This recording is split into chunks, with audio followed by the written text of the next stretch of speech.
এই তুই কি ডারে? তুফান তুফান কে এই তুফান যে সারা দেশে ঘুমুরিয়ে রেখে দিয়েছে সেটাই দেখতে চলে গেলাম আমার কাছে সিনেমা হলে। টিকিট ছিল মাত্র 150 টাকা। সিনেমাটি আমি একবার নয় দুবার দেখেছি। প্রথমে আমি একলা দেখেছি এবং পরের বার দেখেছি ফ্যামিলিকে নিয়ে।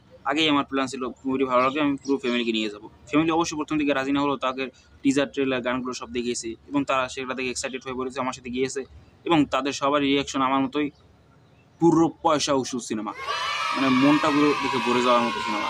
যারা এখনো দেখেননি এখন অবশ্যই রিভিউটিও বাদ দেন, সিনেমা হলে যান এবং মুভিটি পুরো দেখুন, ফুল এনজয় করবেন। তুফান তুফান আমাদের এখন এমন অবস্থা আমরা না পারছি ওকে গিলতে। মুভিটি মানে নেগেটিভ দিক নাই বললেই চলে, দু একটা হয়তো নেগেটিভ দিক আছে, এছাড়া পুরো ফুল পজিটিভ দিক মুভিটি নিয়ে। না পারছি উগলেন।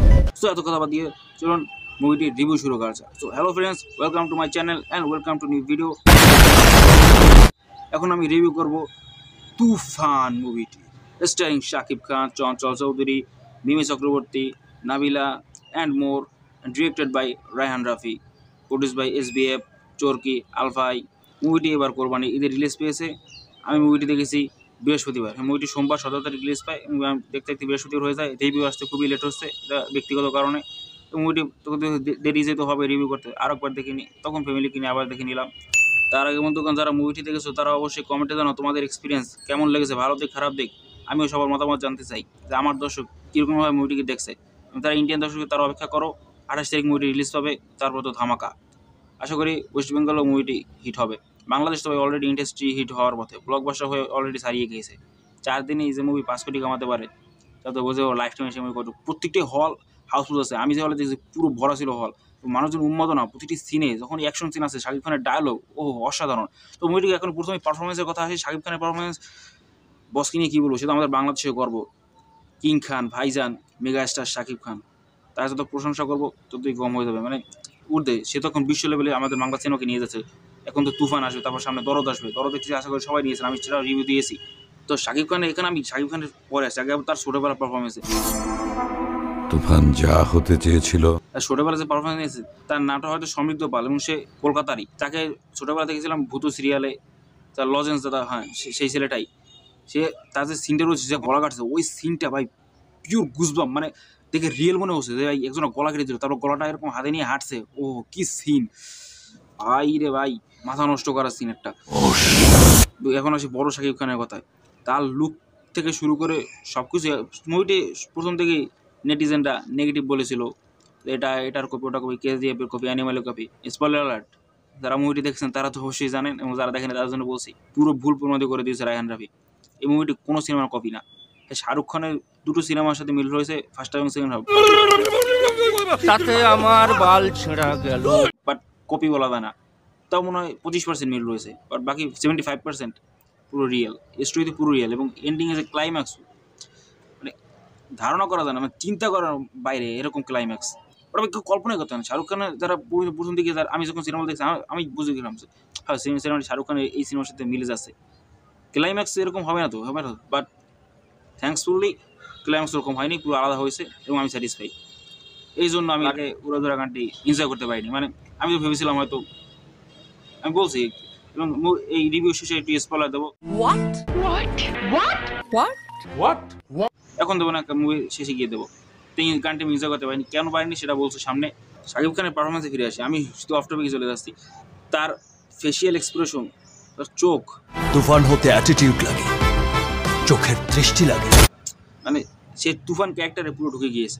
অ্যাকশন স্পিড সব লাগে, এতটাই সে ভালো পারফরমেন্স দিয়েছে। মানে যারা শাকিব খান আগের ছবি দেখেছেন এবং যারা তারপর তুফান দেখবে, এটা কেউ বলতে পারবে না যে এই শাকিব খান আগে ওরকম বস্তা বস্তা সিনেমা করেছে। এইখানে শাকিব খানের যে পারফরমেন্স, সেটা মাইন্ড ব্লোয়িং, তার জীবনের সেরা কাজ এবং এটা রায়হান রাফির জীবনের সেরা কাজ। বেস্ট সিনেমা বানিয়েছে এবং এখানে এসে বড় মেশিন গানের সিনের কথা, যে সিনটা সবাই এক্সেপ্ট, অনেকটা ভাইরাল সিন বলতে পারে, বাংলাদেশের প্রথম মেশিন গান এসে। এই সিনটা এখন মুভি শুরুতেই আসে, এখন মুভি শুরুতেই 1 মিনিটের মধ্যেই।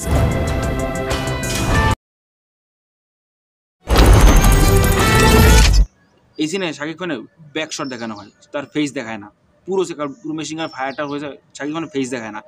এবং ঠিক একই সিন মুভি সেকেন্ড হাফের পরে আসে, এই সিনে শাকিব খানের ফ্রন্ট শট দেখানো, তার ফেস দেখানো হয়। ভাই রায়হান রাফি ভীষণ পুরোই আলাদা। স্যালুট ম্যান স্যালুট, সে দেখিয়েছে।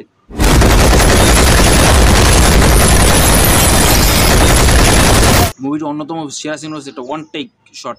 এটা মুভিটি ক্লাইম্যাক্স ফাইট সিন, 3-4 মিনিটের মতো চোখ জুড়িয়ে যাওয়ার মতো সিন।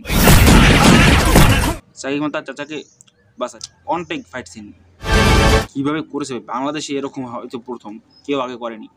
মানে আমি ভাই দেখে অবাক, ওয়ান টেক চলছে, একটু পরে রিয়েলাইজ করেছি, প্রথম দিকে তো অতটা খেয়াল করিনি, বাট পরে খেয়াল করেছি, ও মাই গড কি করেছে। ট্রেলারে আপনারা সবাই দেখেছেন যে শাকিব খান লাল স্যুট পরে অনেক উঁচু একটা বিল্ডিংয়ে দাঁড়িয়ে রয়েছে আত্মহত্যা করার জন্য, নিজ দিয়ে ট্রেন যাচ্ছে। ওই সিনের পর থেকে মূলত মূল মুভিটি শুরু হয়। এর আগে তো অন্য কিছু দেখানো হয়, যেটা আমি পরে বলছি, স্পয়লার হয়ে যাবে। এবং তারপর থেকে আমার তুফানের এন্ট্রি ভাই, এরপরে যে হয় না ভাই, তার একটু পরেই ফার্স্ট হাফ হয়ে যায়, মানে ইন্টারভ্যাল হয়ে যায়, মানে ওই সিনের পর থেকে ভাই মাথা ঘুরে যায়। মানে কী দেখছি, এক্সপেক্টই আমি করিনি ওরকম হবে কিছু। অন্যরা হয়তো করেছিল, বাট আমি করিনি। বাট ক্লাইম্যাক্সে আমি এক্সপেক্ট করেছিলাম, অন্যরা সেটা করেনি। আর এখনও সে চঞ্চল চৌধুরীর পারফরমেন্সের কথায়, তাকে বেশি একটা আমি আশা করিনি, কারণ আগেই শুনেছিলাম তার হয়তো ক্যামিও থাকবে মুভিতে। বাট ভাই ট্রাস্ট মি, এটা তার ক্যামিও ছিল না। CID Akram, he will find the bastard. অনেকটা স্ক্রিন টাইম ছিল, মানে ক্যামিও বললে ক্যামিও কী করবে, যে 5-6 মিনিটের জন্য আসে বা 2 মিনিটের জন্য আসে, সেটাকে ক্যামিও বলে। বা যেখানে তার প্রায় বলতে পারি 40-50 মিনিটের মতো সিন ছিল। বডি দিয়ে খেলে তুফানের সঙ্গে জেতা যাবে না, খেলতে হবে মাথা দিয়ে। সে পুরো মুভিটি একটা উচ্চ পর্যায়ে নিয়ে গিয়েছে। মুভি ক্লাইম্যাক্স যথাযথ শাকিব খানের একটা সিন রয়েছে, ভেবেছিলাম হয়তো কোনো কারো ক্যামিও থাকবে, বাট সেটা হয়নি। বাট হ্যাঁ, ক্যামিও তো রয়েছে রয়্যাল বেঙ্গল টাইগারে। যারা মুভিটি দেখছে তারা হয়তো বুঝে গেছেন আমি কিসের কথা বলছি। ওই একটা সিন রয়েছে, অনেক কিছু বলতে চাচ্ছি, বলতে পারতেছি না। Control control. ওই এখন আবার বলছি, যারা মুভিটি দেখেনি তারা মুভিটি সিনেমা হলে গিয়ে দেখুন, এই মুভি মিস করে না। বাংলাদেশে এরকম মুভি আর কোনোদিন হয়নি, ভবিষ্যতে এরকমই হবে, বাট অনেক সময় লাগবে। যেহেতু বাংলাদেশে ভালো সিনেমা হয় না, এবং ইন্ডিয়া সিনেমা বাংলাদেশে রিলিজ পায় না একই দিনে, তো হল প্রিন্টে সবাই দেখে ফেলি। বাট বাংলাদেশে তো রিলিজ হয়েছে এরকম ভালো সিনেমা, এটা যে না দেখি নিজের থেকে ভাই খুব খারাপ লাগতো, যে এরকম একটা ভালো সিনেমা মিস করে দিয়েছি। তাই আর দেরি না করে দেখে নিয়েছি। এটা আমার জীবনের প্রথম সিনেমা যেটা আমি সিনেমা হলে গিয়ে দেখেছি। এর আগে কোনো সিনেমা আমি সিনেমা হলে গিয়ে দেখিনি, তো এটা আলাদা এক্সপিরিয়েন্স হয়েছিল। সিনেমার যে এনভায়রনমেন্ট, সবাই চেঁচাচ্ছে, ওফ, খুবই মজা হয়েছিল। মুভিটিতে নাবিলার স্ক্রিন টাইম খুবই অল্প হলেও ফাইটটা কিন্তু তুমি সেই রকম করছো, তাকে আমার ওকে লেগেছে। আমার কিছু নেই, তার জায়গায় অন্য কোনো অ্যাক্ট্রেসকে নিলেও হতো, পুরা হিরোদের মতো। বাট যার কথা বলতে হবে মিস চক্রবর্তী, তাকে কলকাতা ইন্ডাস্ট্রি 12 বছর ধরে সে ওখানে অভিনয় করেছে, তাকে এরকমভাবে কেউ কাজে লাগাতে পারেনি। শুধু তার এখানে গ্ল্যামারাস লুকাতে বলছে, তার এখানে পুরো বিষয়টা কি বলছে, সে এখানে যারা সিনেমা দেখেছে তারা জানে। আমরা বলছি চঞ্চল মূল ভিলেন, তাহলে অন্য কারো ক্যামিও থাকবে। ভাই এখানে মূল ভিলেন হচ্ছে মিমি। সে এন্ডিংয়ে এমন একটা গেম খেলে, মানে এমন একটা টুইস্ট দেয়, মাথা ঘুরে যায়। তার উপর অনেক রাগ হয় ভাই, আর ওই রাগের জন্য আমি লাগে উড়োদুরা গানটি এনজয় করতে পারিনি, মানে এত রাগ হয় তার উপর আমার। আমার কোনো মানুষ ভালো লাগে না, যারা মুভিটি দেখছেন তারা অবশ্যই জানেন, এবং যারা দেখেনি তারা দেখলেই বুঝতে পারবেন। কিন্তু তোমারই ভালো লাগছে কারণ তুমি পড়ি। সে এই মুভির বড় ভিলেন, সে তুফানকে ধোকা দেয়, আর যেমন তেমন ভাব একেবারে মেরে ফেলার মতো। এই কথাটা আগে কতজনকে বলেছেন? এত মেজাজটা খারাপ হয়। আমি মুভি দেখি কি হবে, জাস্ট একটা মুভি লাভার হিসেবে, ফ্যান হিসেবে মুভি দেখি। আমি তো টেকনিক্যাল দিক দিয়ে তো ভাবি না যে হয় এটা স্টোরি দেখতে বসি। এখন বলছি ভালো লাগে খারাপ লাগছে, এটা শুধু এখন ক্যামেরার সামনে এসে বলছি। 2 ঘন্টা 3 ঘন্টা আমি এনজয় করছি কিনা, এই হচ্ছে না মুভি দেখার মূল উদ্দেশ্য। আমি এন্টারটেইন পাচ্ছি কিনা। এখানে আমি মূলত একটা নায়িকার চরিত্রে অভিনয় করে, সে 12টা সিন ছিল। শাকিব খান মানে তুফান সেখান থেকে নিয়ে তাকে একজন নায়িকা বানিয়ে দেয়। শাকিব খানের বাবা, সে এক রাতে চাইলে সব কিছু করে নিতে পারে। তারপর যেভাবে সে তুফানকে ধোকা দেয়, মানে সেটা দেখে খুবই কষ্ট লাগে। এখন তুফানের মধ্যে অনেক নেগেটিভ শেড রয়েছে। তাকে তো রাক্ষস বলা হয়, সে এখানে মানুষ না, সে পশু না, এটা অ্যানিমালের কপি না। এই ছিল মুভির স্পয়লার ফ্রি রিভিউ। এখন আমি স্পয়লার দিয়ে কিছু কথা বলবো। বেশি আলবাল বকলে না কানের গোড়া একটা থাবড়া মারবো। যারা স্পয়লার চান না, এখনো সিনেমাটি দেখতে চান, 100 তো হয়ে গেছে, এখনো কেন দেখেননি সেটা আপনারাই ভালো জানেন। এটা হাস্যকর এই দেশের জনগণের জন্য হাস্যকর। যারা রিয়েল মুভি লেবার তারা হয়তো এতদিনে মুভিটি দেখে নিয়েছে। এই তোমার এই ফালতু কথা শোনার টাইম আমার নাই। এখন জেনারেল অডিয়েন্স মুভিটি দেখবো, শুনে যে একজন বলছে মুভিটি ভালো হয়েছে, তার কথা শুনে এখন মুভিটি সে গিয়ে দেখবে। আমি আবার বলছি, অনেকেই ইউটিউবে অলরেডি স্পয়লার দিয়ে দিয়েছে, তাই আমি এখন পুরো মুভিটাতে আমি বলবো না, একটা কথা বলবো। শাকিব খানের ডুয়েল রোল থাকে, একটি থেকে তুফান, একটি থেকে শান্ত, এবং এখানেই মুভিটির নেগেটিভ পয়েন্ট এসে পড়ে। ফার্স্ট হাফের অর্ধেক, প্রথম একেবারে আধা ঘন্টা বা 40 মিনিটের মতো ওই শান্ত ক্যারেক্টারকে বিল্ড করে, এবং এখানে ওম শান্তি ওম শাহরুখ খানের মুভিটির সাথে একটু মিলে যায় যে কীভাবে অ্যাক্টর হতে চায় সে শান্ত ছেলেটি স্ট্রাগল করে, চান্স পায় না, তারপর চান্স পেলেও তার সিন কেটে দেয়, এরকম নানান কাহিনী রয়েছে। ওই শান্তর সাথে মূলত নাবিলার রিলেশন থাকে এবং মিমির সাথে তুফানের। তারপর ওই যে বলছি লাল শুট পরা ওইটা শান্ত থাকে এবং তারপরে ওই শান্ত ছেলেটাকে তুফানের লোকরা ধরে নিয়ে যায় এবং তুফানের লাইফের উপর একটা সিনেমা বানায় বলে শান্তকে তুফান হিসেবে ট্রেনিং করে, তার চুল দাড়ি বড় করে তুফানকে রিপ্লেস করার জন্য। এবং এরপরে মুভিটা আরও কাহিনীতে মন নেয়, অনেক টুইস্ট আছে শেষের দিকে এবং শেষে মিমি তুফানকে ধোকা দেয় এবং শান্তকে বাঁচিয়ে নেয়, কারণ তুফান শান্তকে ফাঁসিয়ে বিদেশ চলে যেতে চায়। একসময় শান্ত চৌধুরী তুফান ক্যারেক্টার পুরো ডমিনেট করে ফেলে, তার সব কিছু ধ্বংস করে দিতে চায়, তখন তুফান পালিয়ে যেতে চায় দেশ ছেড়ে বিদেশে, আস্তে আস্তে সব ঠিক হয়ে যাবে।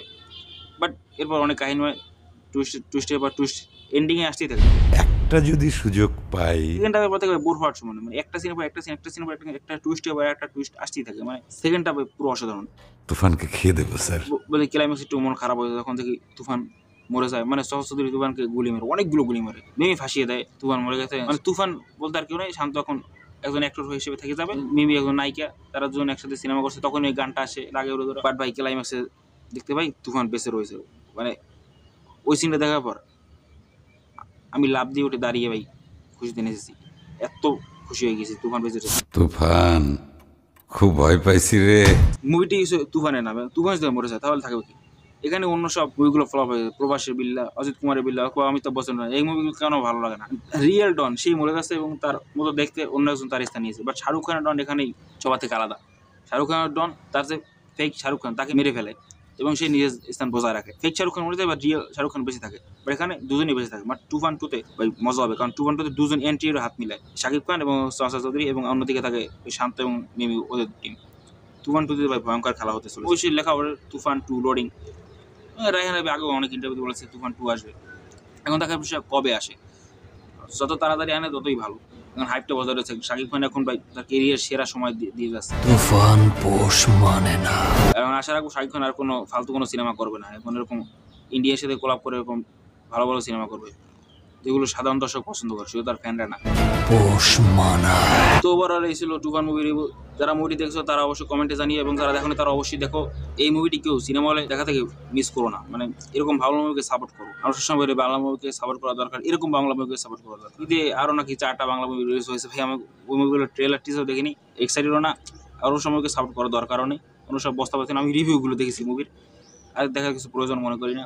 ওরকম মুভি না, এরকম মুভি তুফানের মতো মুভিকে সাপোর্ট করা দরকার, যেন এরকম মুভি বাংলাদেশে আরও হয়। এবং রায়হান রাফি ডিরেক্টরকে সাপোর্ট করা দরকার, কারণ তার প্রায় সব মুভি ভালো, সেজন্য আরও ভালো মুভি বানাতে। শাকিব খানের সাথে বিশেষ করে আরও ভালো মুভি যেন বানায়, তুফান 2 যেন তাড়াতাড়ি আনে, তাকে সবাই রিকোয়েস্ট করো।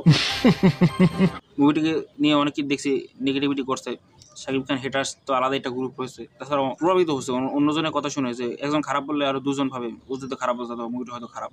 কারো কথা কান নিয়ে দিই, মুভিটা একবার দেখো, তারপর জাজ করো মুভিটি ভালো না খারাপ।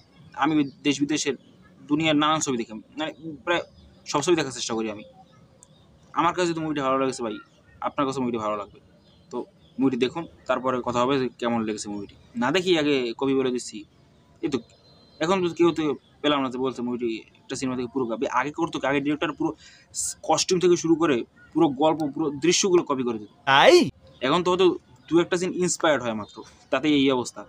গানের সময় অনেক নেগেটিভিটি হয়েছে তুফান সিনেমাটি, এখন সিনেমা নিয়ে হচ্ছে, এইসব করে কী লাভ হয়? বাংলা সিনেমা বাংলাদেশের থেকেও যদি এরকম হয়, বলিউডে তো ভাই রিমেক হয়েই চলেছে। সাউথের মুভি বলি, হলিউড মুভি বলি, রিমেক হচ্ছেই বলিউডে, তখন তো কেউ অতটা কথা বলছে না। বাংলাদেশে হলেই প্রবলেম। তোমার কথা শুনে মনে হইতেছে তুমি বিরাট জ্ঞানী মানুষ হয়ে গেছো। আমি তো রিমেক দেখি, অরিজিনাল দেখি, আমার কাছে সবই সমান। আমি দেখি ওইটি গল্প এবং অ্যাক্ট্রেসের পারফরমেন্স। তুফান মুভিগুলোকে মাইক কিনে নিয়ে এসেছি, এখন হয়তো অডিও কোয়ালিটি একটু ইমপ্রুভ হতে পারে। আমার অভ্যেস নেই মাইককে কীভাবে ধরতে হয়, কীভাবে মাইকের সাথে কথা বলতে হয়, আস্তে আস্তে হয়ে যাবে। আর ভুল ত্রুটি হলে অবশ্যই ক্ষমা করে দিও। আমি কি কাউকে গালি দিয়েছি? ভিডিওটি ভালো লাগলে অবশ্যই লাইক করো, চ্যানেলটি অবশ্যই সাবস্ক্রাইব করো, ভিডিওটি শেয়ার করে দিও তোমার কাছে মানুষদের কাছে যারা মুভি দেখতে পছন্দ করে। Thank you for watching, goodbye. তা কি ক্লিয়ার না ভেজাল আছে?